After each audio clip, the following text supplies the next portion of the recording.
Rise and Shine Rwanda. Good morning. You're watching Rise and Shine Rwanda with me, Ivan Magwene. And me, Peace Kwizera. Coming up on Rise and Shine. In our story of the day, we discuss why the African Union 27th Summit is focusing on the rights of women. In business, we catch up with a young entrepreneur, Apollo. And in lifestyle, we catch up also with one of Rwanda's young artists. Well, all that and more still to come, but first we get to meet the rest of the team. Good morning, Stephen. Good morning, Ivan. How are you doing? I'm great. How are you? Good morning, Chantal. Good morning, Ivan. You good? Good. Morning, Peace. Good morning, Ivan. Ready to present this? Definitely. Definitely. What is so beautiful about today? What do you think? Well, everything that we have, of course, in stock for you. But, of course, you know, days are usually great here at Rise and Shine, and I can't wait to share. It's Tuesday. It's Tuesday. All right, second day of the weekend. We hope you're already enjoying the week. But first, of course, we come with the latest stories making headlines here in Rwanda and across the world.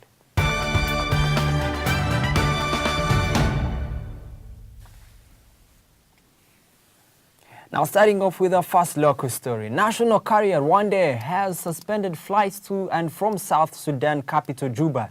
Now, the decision follows fresh infighting in Juba, pitting President Salva Kiir's forces against soldiers loyal to his deputy and nemesis Riek Machar. According to a statement circulated by the carrier on its social media platforms, they will continue to monitor the situation before any further action is taken.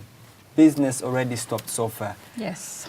What does this move mean, especially looking at the fact that now the air has been, the air transport to Juba has been stopped? Has been cut. Not only by Rwanda, but also Kenya Airways and Ethiopian Airways. Actually, yes. I think most of the flights that do fly to Juba have stopped. There's too much insecurity. You cannot be sure of people's security and everything, so that's business. Does this sound an alarm for the situation right now? Of course, it's going to affect the business in one way or the other, but as soon as it stabilizes, they always find a way to. Will this have a very big impact on business, the way business is? Yeah, sure. Well, we have countries like Uganda and Kenya. Well, we have many nationals from those countries going to do trade in Juba, Southern Sudan, foodstuffs and some other commodities. So any type of insecurity, it really affects the whole region.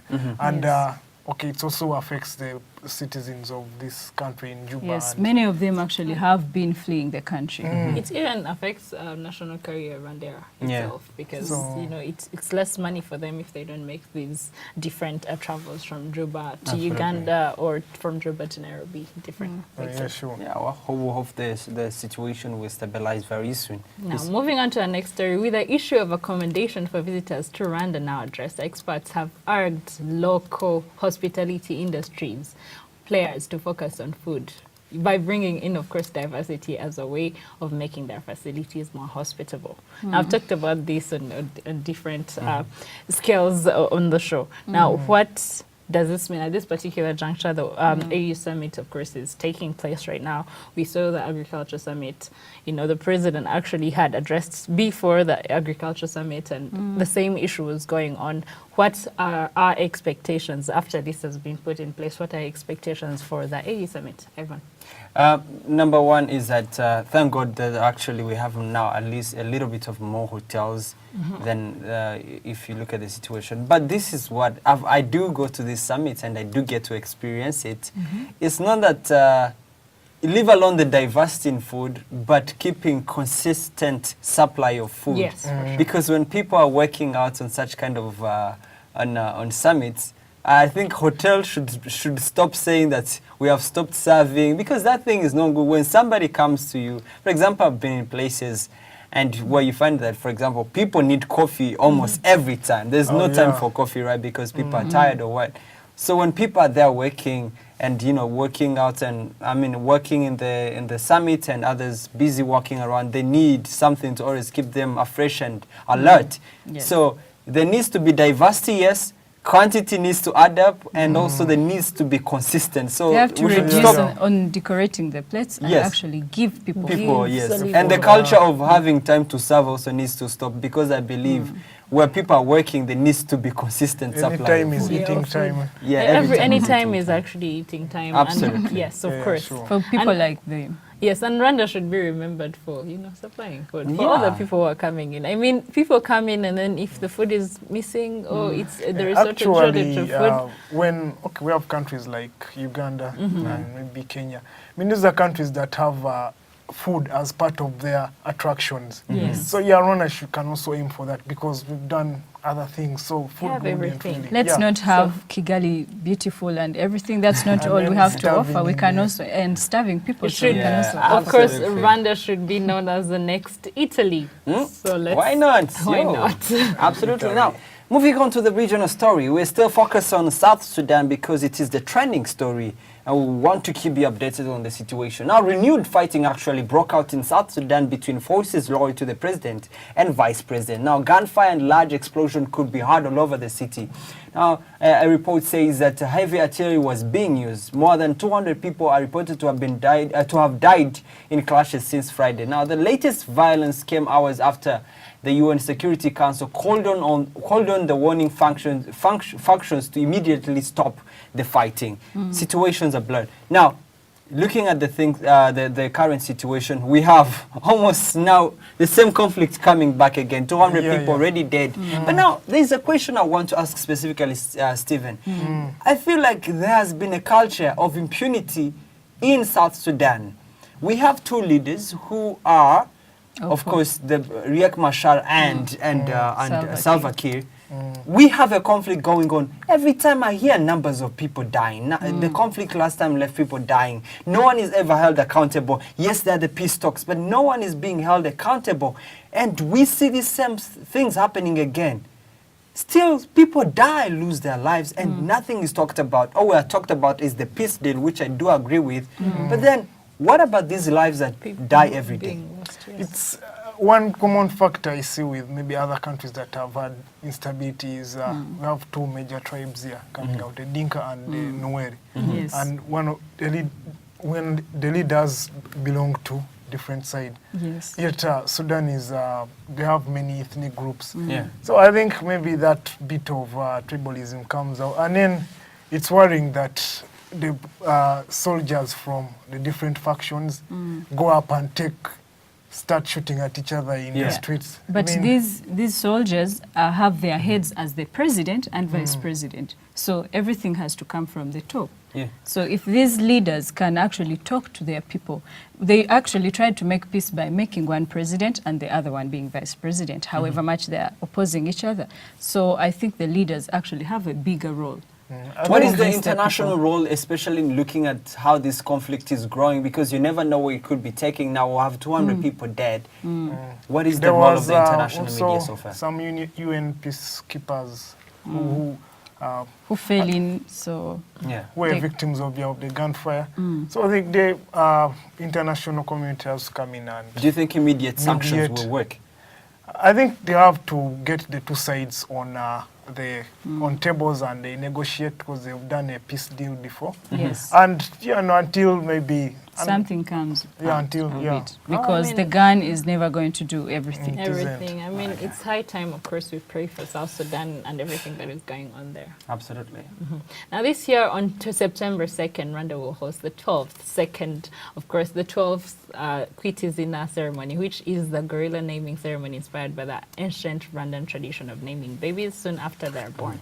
Now, in the 11 years, of course, since it was established, 216 mountain gorilla babies have been named in a celebration of nature together with the communities who project these different majestic mountain gorillas. Now, this is quite something big here in Rwanda. And, for all the viewers out there who do not know such a ceremony, I would like us to kind of elaborate. Now, we know the date is coming up, but I would want you guys to elaborate on this ceremony or what it means. Ivan. Number one, Kwita Izina, of course, has marked its day on the event calendar in Rwanda. And for most people, I think Kwita Izina, which is traditionally naming, naming this specifically gorillas, I think has been one of the ways used by the Rwanda Rwanda Development Board, Department of the Tourism, to improve the situation of these endangered species, of which Rwanda is lucky to have. And I think this is one of the ways that Rwanda has actually been able to market its tourism on the international scene, because this same event does host very international, important guests, and it is a turn-up every year. Different people from different places across the world come to join and name these baby gorillas every year. I think this has been so far a very, very big mark within the tourism sector, especially here in Rwanda. Yes.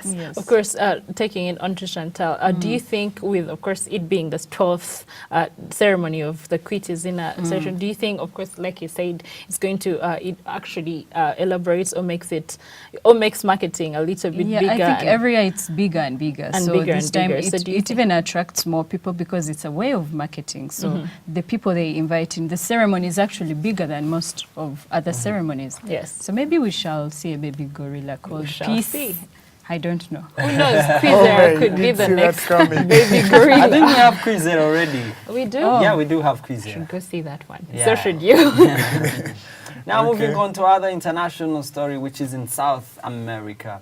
Thousands of people have crossed to Colombia after Venezuela opened their common border to allow its people to buy food and medicine. Now the frontier closed by Venezuela last August as part of a crime crackdown was to open for 12 hours. Venezuela, as said for now, is going through a deep economic crisis, and many say they struggle to feed their families. Last week, about 500 Venezuelan women broke through the border controls in search of food. Quite a catastrophe going on for Venezuela, country rich in oil, I think. For some time Yeah, now. Yes. oil. Yeah, and we are going to the fact that they do have now food insecurity. People are starving. Prices are very high. People are starving. And some Looking at the companies situ- have actually shut down. Absolutely. Completely. Yes, Can imagine. situation. This is the danger of relying on oil because it's unstable with the ongoing global prices falling. It has affected many countries. There's no political Yeah, influence. Nigeria, Venezuela, and you know, it's really Of course, bad. with this crisis comes a lot of problems. So does the political thing come in. So Yeah.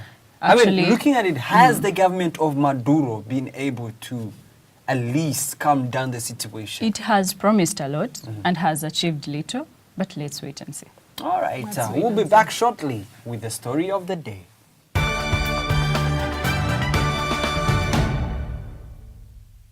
Welcome back to Rise and Shine, Wonder Story of the Day with me, Ivan Magwene. Now, Kigali is hosting the 27th African Union Summit under the theme Africa's Year of Human Rights, with a particular focus on women's rights. But now the question is, what are the African expectations in regards to women's rights? This is a very grand topic that I wanted us to discuss about when, first of all, we first had the idea that the African Union was going to be hosted in Rwanda. That was a very big boom. Plus the Convention Center and the Radisson Blue, it is even a bigger bloomer. Now, Okay. the particular focus is on women's rights. First of all, how is the current situation? What is the status quo? What is the whole general picture in terms of women's rights across different African states?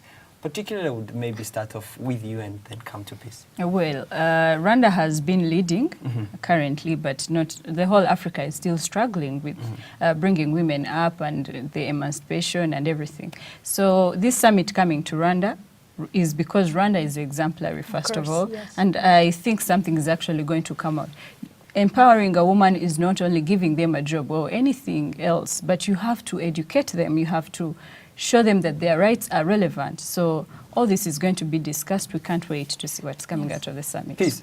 Looking at the situation right now, a lot of things are holding back African women. If you look at countries like Nigeria, where they have a very big population, we found at least like only 2% of women have land titles, which I think also is a right that women should have. Exactly. What are the current what are the current problems you need to be addressed that you think will have women rights taken up within African countries, if you look at it? I think women should be given a chance. One, not only like to be able to own land titles, but in leadership. That's one. I think that's one thing that Rwanda can teach the rest. I've seen countries like Uganda tap a little bit of that. I've seen different countries, and it's high time that those other different countries also tap a little bit in leadership. We can also see women go into education, not only just doing the beginning education and maybe high school and that's it. They need to encourage women to even go further and endure their studies, maybe, and get a degree or different achievements in education. We need to see different women also in business as well. Not owning businesses, but also being put in places and being mentored to actually learn how to do these different things, these different tasks on their own, so that, you know, at the end of the day, it's not just the men owning, you know, these maybe actually, land most of titles the jobs like engineering and everything are dubbed for men, but women can do this too. Even women can do this. Now we've seen different people, of course, come up. We've seen young women actually take on these different people in this country, and I feel like it's high time that even we need to hear different women. Let me say from Ghana or different places like Nigeria or even Tunisia. Different women coming up and being maybe the first women or the very first different people in their different sectors, and actually, you know, become better as they are in the places of being. All right, Stephen, from her point, I would love to ask you, leave alone even women's rights. In general, human rights. Africa's state of human rights and respect for human rights. A protocol was signed 13 years ago in Maputo, especially for women rights and human rights, and how to, and the court of the African Union was implemented, but a few have been able to sign that same protocol to be part of the court. The human rights issue in Africa, how best do you think this year's theme can address that issue? Looking at the fact that some of these leaders actually have been accused of disrespecting and violating these human rights. Well, largely the accusation of human rights violation comes from maybe the Western coasts, the international courts, and which have been accused of having double standards. But that's not the focus today. But going to specifics, human rights, we have maybe in Tanzania where albino people were being hunted, down, allegedly there. And South Africa, the South Africa countries, yes. Yeah, we have many minority groups on the continent that need to be protected, need to have their rights also considered using the law, because you find we've had maybe a tradition of now this thing of albinos that's embedded in tradition. So we need laws that will come in and replace the tradition, those negative traditions, and such that, because we need laws that are going to act as rights to those people. Yes. So more rules that protect them need to be put in place. But the question is, right now we have even protocols that have already been signed. But the issue has always been, we are good at the resolutions, but the implementations of the resolution have been the problem. What do you think can actually solve that same issue? Well, we've had some countries that have taken a step to implement those policies. So, and this is a platform for leaders from maybe other countries to come and share share what they have done, their experiences, and urge other countries that are maybe lagging behind to, Yes, these African, go ahead. These African countries can come here and learn. They can also teach. Yes, of course. To add on that, I think it all begins with mentality. You know, now in Africa, we know the African tradition society as a thing where women were the minority group, and it's high time that we swipe that. This year starts with all African countries actually swiping that as not women being inferior, but instead being equal to even men, or even being able to do different things that men can do. All right. Now, of course, that's what they say. We hope that this same issue should be addressed now. But before we wrap up, here's my take. Now, as the 27th African Union Summit taking place here focuses on Africa's year of human rights with a particular focus on the rights of women, more needs to be done to live up to that theme. It will be elusive to protect and respect human rights across the continent without concrete enforcement measures to bring to account to those who grossly violate human rights. Equally, it is elusive to have peace and stability in Africa if human rights violators may go unpunished, like we have seen in South Sudan, Darfur, Central African Republic. Africa, like other continents, is in the jaws of gross violations of human rights, including those of women and girls. So as the summit goes on, we hope more action is taken prior to already passed out protocol. You're watching Rise and Shine Rwanda. Chantal Uwera will be up next with business. Here is to traveling and saving. Starting 1st of April to the 1st of June, travel with Rwanda and take advantage of our reduced fares and enjoy our world-class services in great comfort and safety.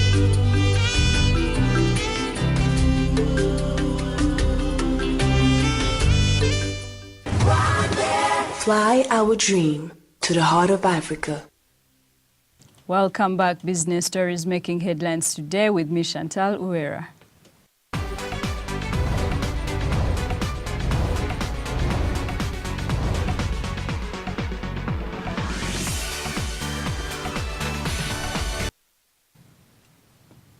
Rwanda has enacted a new legal framework to enable the public and private sectors to collaborate in infrastructure investments and services. The new law signed by President Paul Kagame recently puts Rwanda in the same league with Kenya, Tanzania, Uganda and Burundi, which have similar legislations that provide for contracting procedures and selection procedures to private partners to perform tasks and period of reimbursement of capital investment. Kenya is seeking to relax the rules on importation of sugar to reduce on the looming shortage fueled by the underperformance of the local millers. Sugar is recently trading at a price between $1 and $1.25 per kilogram. The Agriculture, Fisheries and Food Authority is evaluating the applications of the new importers and plans to increase the amount of sugar that each company can bring into the country. Indian Prime Minister Narendra Modi, who is on his visit to East Africa, said Tanzania could access $500 million in low-interest loans from India to finance water projects. Speaking after arriving in Dar es Salaam, Mr. Modi said that India was committed to its friendship with Tanzania and was willing to support his country in various areas of development. And as usual in our segment today, we get to look at some of the achievements in Rwanda and especially among the budding entrepreneurs. So today we catch up with one of the youngest entrepreneurs in Rwanda, Apollo MUCYO. Please take a look with the details from Jessica Wase.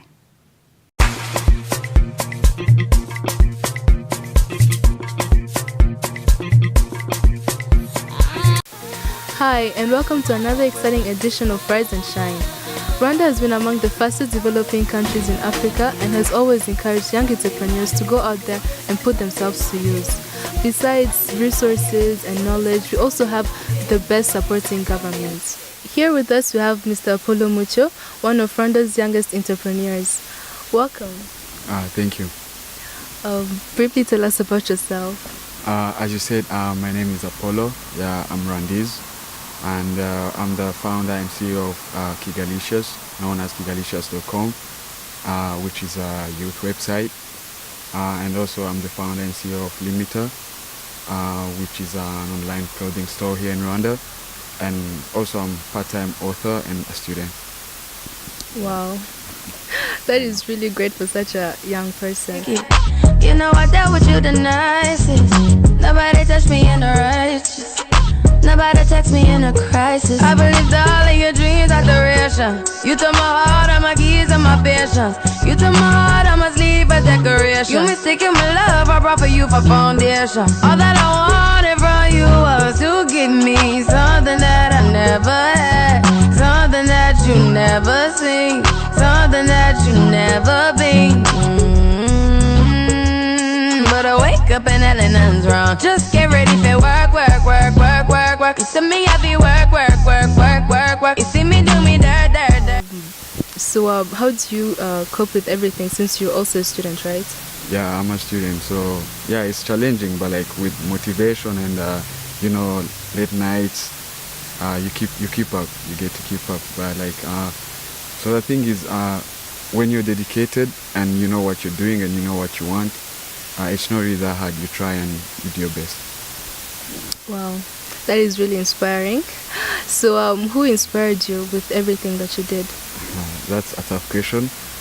Growing up, I had so many inspirations, but I can say most of the inspiration I had came from within. So like growing up, I knew I had to do something for myself, something for my community, and I wanted other kids to look at me. So that's why it inspired me. Wow. Could you tell us a bit more about your book? My book, I haven't released it yet, maybe by today or tomorrow. Basically, my book is all about life. It's all about, its name is called State of Mind.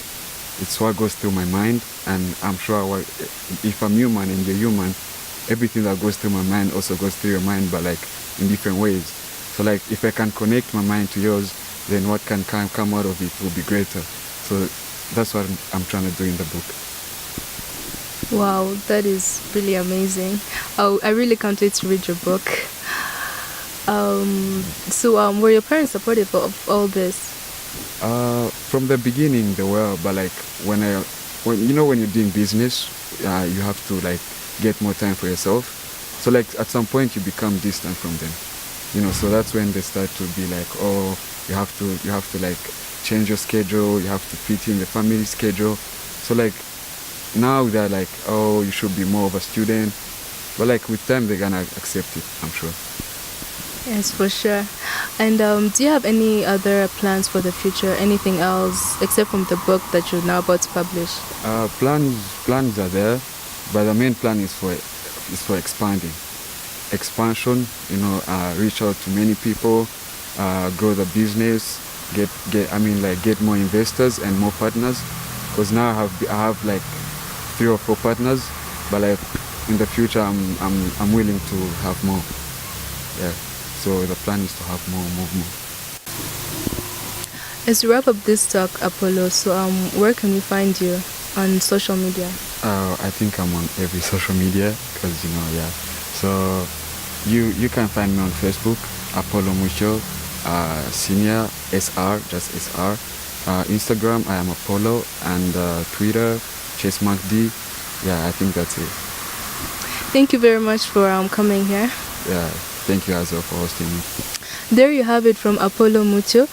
Be sure to follow him on every social media. I personally follow him and he's really an inspiration.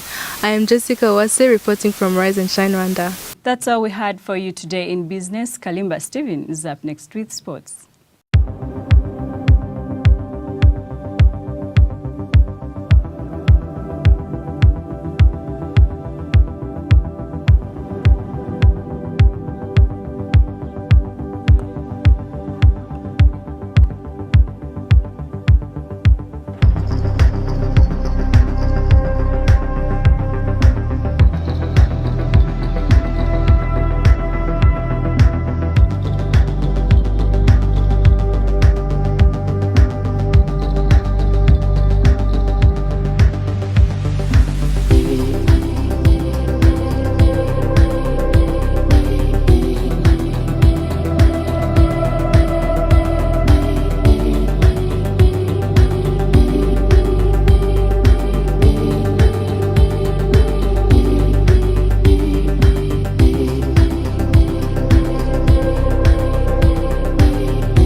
You're still watching Rise and Shine Rwanda. Time now for your sports news with me, Stephen Kalimba.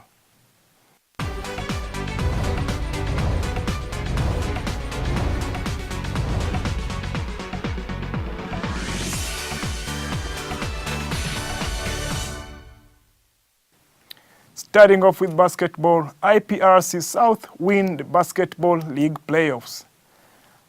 IPRC South overpowered regular season winners Patriots to the playoff title in an exciting clash at Petit Stade on Sunday. The Huye-based outfit took the game 58-56. Coach Charles Mushumba attributed the win to luck. "We were chosen by God," he said. IPRC South lost the first game in the best-of-5 series. However, they recovered, winning Game 2, Game 3, and 4. IPRC Kigali took third place after overpowering Espoir 69-57. And in the Olympics, Paralympian Jean-Claude Ndaisenga sets sight on the Olympic qualification. Ndaisenga will be aiming to score a minimum time in the men's 400 meters T47 category at the forthcoming Berlin Open Grand Prix set for July 16th to 17th. The 25-year-old has already attained Olympic selection and will be aiming for Olympic qualification time, which is 50 seconds and 30 microseconds. He will jet off to Berlin on Saturday along with Hamas Muvunyi, another Paralympian who is already qualified, and will be using the competition to boost his preparations. And in tennis, Andy Murray saying he hopes for more wins after a second Wimbledon championship. The Brighton said he hopes he is yet to reach the best part of his career after beating Milos Raonic to win his second Wimbledon title. Murray became champion with a superb performance against the Canadian in the final. He dismantled Raonic's serve in a 6-4, 7-6, 7-6 victory to repeat his triumph of the 2013 and claim a Grand Slam title.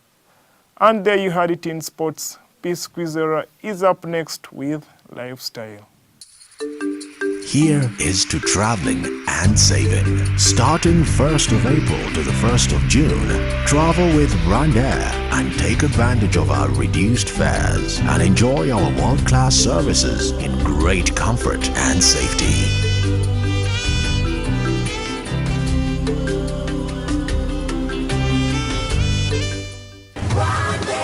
Fly our dream to the heart of Africa. Welcome back to Rise and Shine. It's time for Lifestyle with me, Peace Kwizera.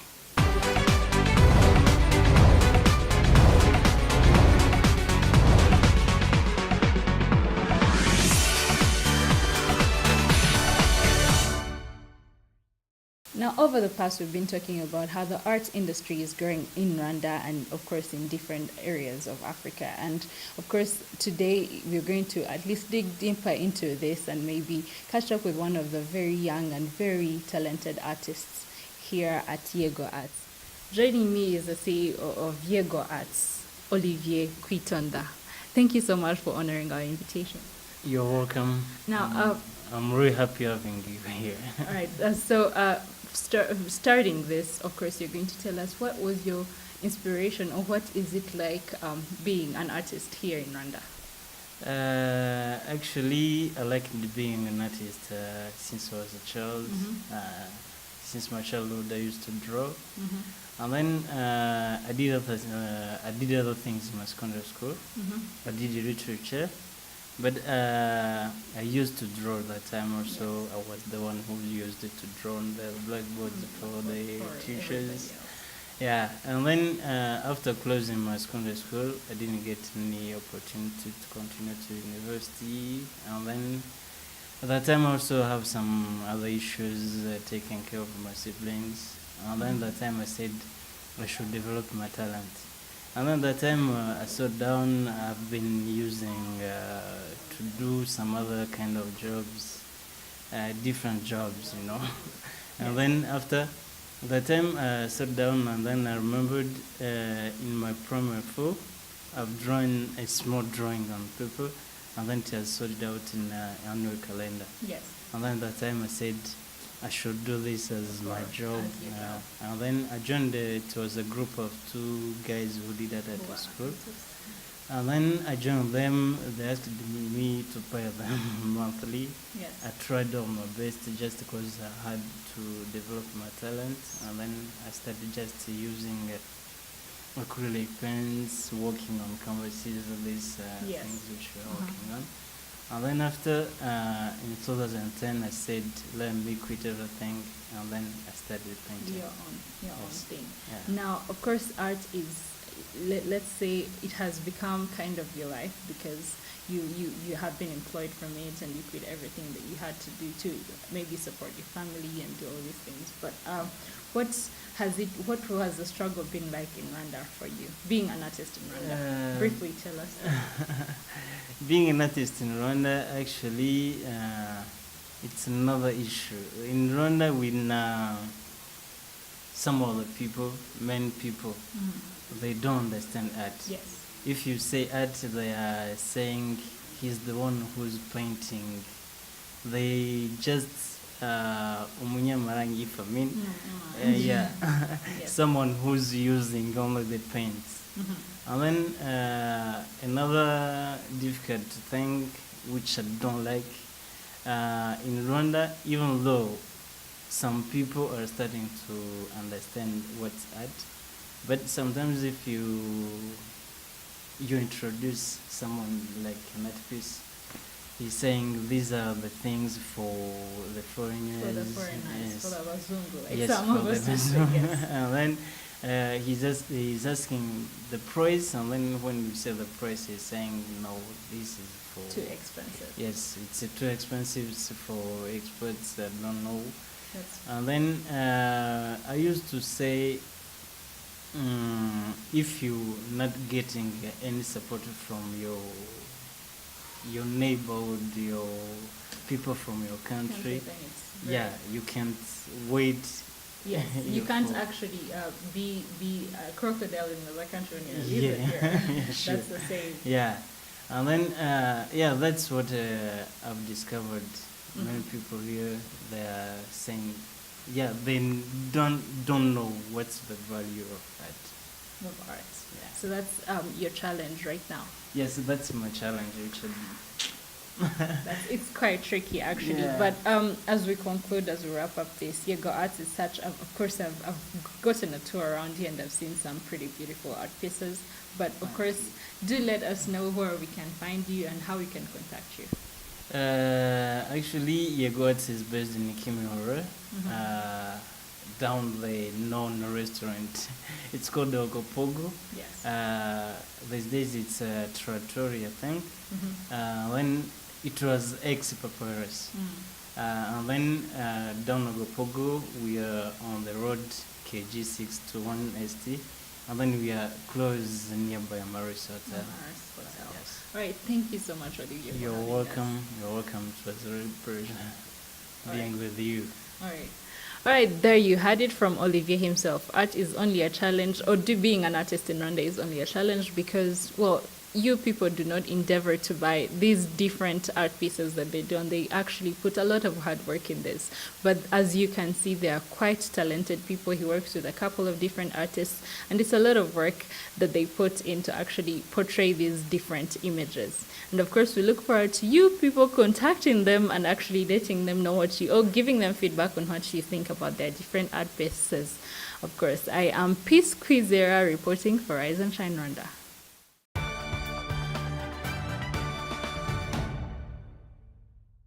Well, that is all we had for you for the show today, but don't forget we'll have to hear your thoughts, comments, and feedback on what you're talking about here on Rise and Shine Rwanda. Tweet us at Rise and Shine RW, like us on our Facebook page, and do send us your ideas for the program. Check out our Rise and Shine YouTube page, and please subscribe so you can catch all the shows and the reports that we do. Find us on Instagram, and remember, we love to see your pics.